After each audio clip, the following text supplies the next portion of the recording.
Ketika masuk asar, menjawab kumandang azan dan melakukan amalan seperti pada poin ke-8. Setelah itu melaksanakan sholat sunnah qobliyah asar 2 atau 4 rakaat. Sholat ini tidak termasuk dalam sholat rawatib 12 rakaat dalam sehari yang disebutkan sebelumnya. Nah, kita tetap ada anjuran sholat qobliyah asar, namun tidak masuk dalam hitungan 12. Kan tadi ada 12 ya, kalau ini nggak masuk. Dalil kalau boleh 2 rakaat, inna Rasulullah sallallahu alaihi wasallam kana yusolli rakaatain qabla asri.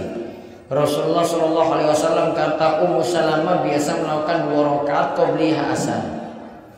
Juga ada dalil yang 4 rakaat dari Ibnu Umar. Rasulullah sallallahu alaihi wasallam bersabda, "Rahimallahu imra'an shalla qabla al-asri arba'an." Semoga Allah merahmati seorang yang melakukan salat qobliyah asar itu 4 rakaat. Diterangkan lagi dari hadis Ali bin Abi Thalib, lihat di halaman 50 bagian atas, cara lakukan 4 rakaat tadi. Wa arba'an qabla al-asri yafsilu baina kulli rak'ataini bitaslim.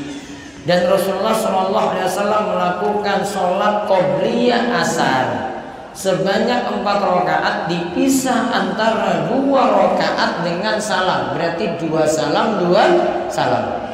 Namun kalau dilakukan 4 rakaat sekaligus tetap sah.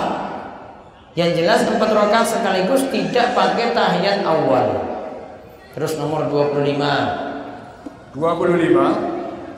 Dilarang melakukan sholat sunnah setelah sholat asar karena ketika itu adalah waktu terlarang untuk sholat.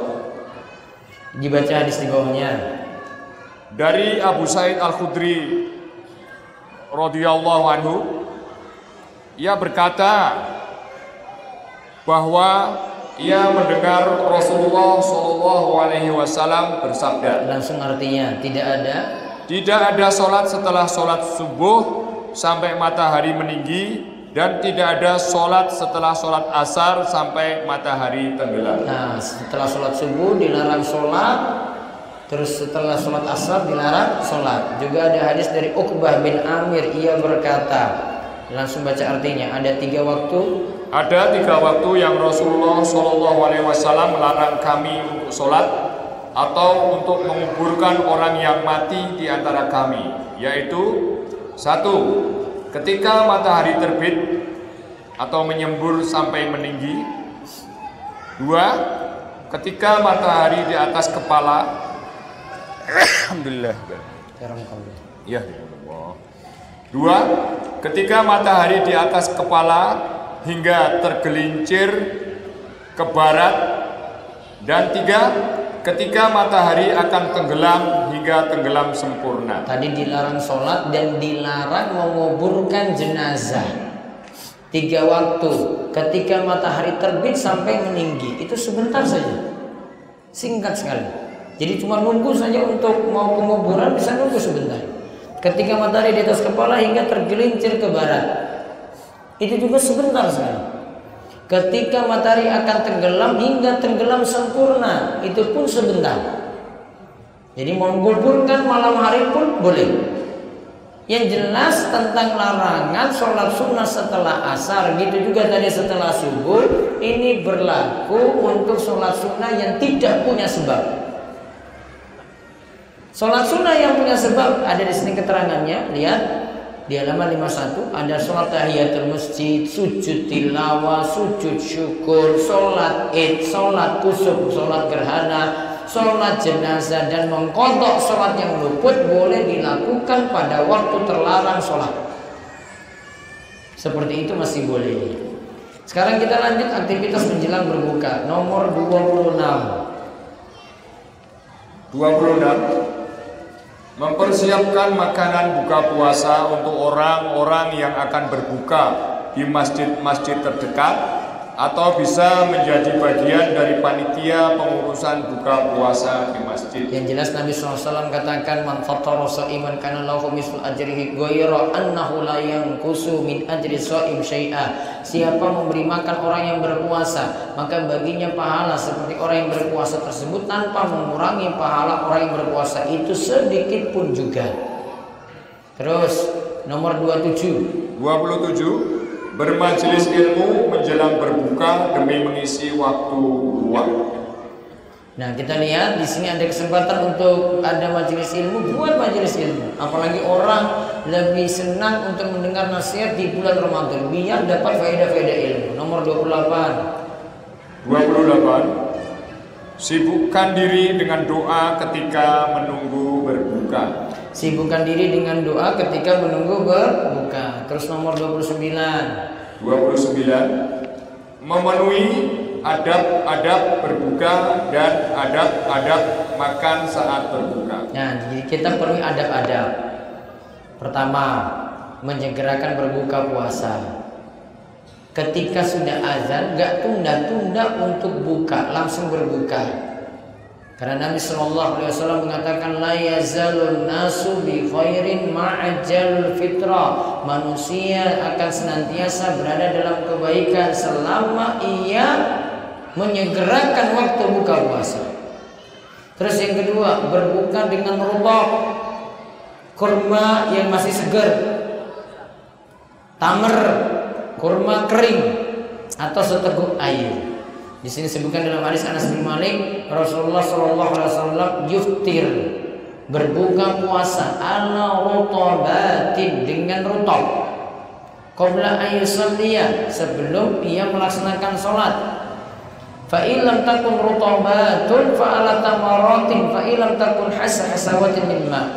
Jika beliau tidak dapat rutab, maka beliau buka dengan tamar, kalau enggak dengan seteguk air. Lihat yang ketiga, sebelum makan berbuka ucapkanlah bismillah agar bertambah berkah. Hadisnya, apabila salah seorang di antara kalian makan, maka hendaknya ia menyebut nama Allah, membaca bismillah. Jika ia lupa untuk menyebut nama Allah di awal, hendaklah ia mengucapkan bismillahi awalahu wa akhirahu, dengan nama Allah pada awal dan akhirnya. Terus yang keempat, berdoa ketika berbuka. Bacaannya apa? Lihat di sini, Ibnu Umar radhiyallahu anhu berkata, Rasulullah SAW ketika telah berbuka mengucapkan, dhahaba dhama'u wa btalatil uruku wa btalatil uruku wa sabatal ajru insyaallah. Artinya, rasa haus telah hilang dan urat-urat telah basah dan pahala telah ditetapkan insya Allah. Berarti baca ini kapan? Setelah minum apa sebelum? Setelah. Karena biar pas artinya. Adapun bacaan ketika berbuka, Allahumma laka sumtu wa bika amantu wa ala rizkika aftartu bi rahmatika ya arhamar rahimin. Pernah dengar? Sering dulu tadi. Sering. Itu hadisnya dhaif. Diganti dengan dhahaba dhama'u. Nomor 5, kelima, mendoakan orang yang beri makan berbuka. Karena kita disuruh balas orang yang buat baik. Jika tidak balas ya doakan.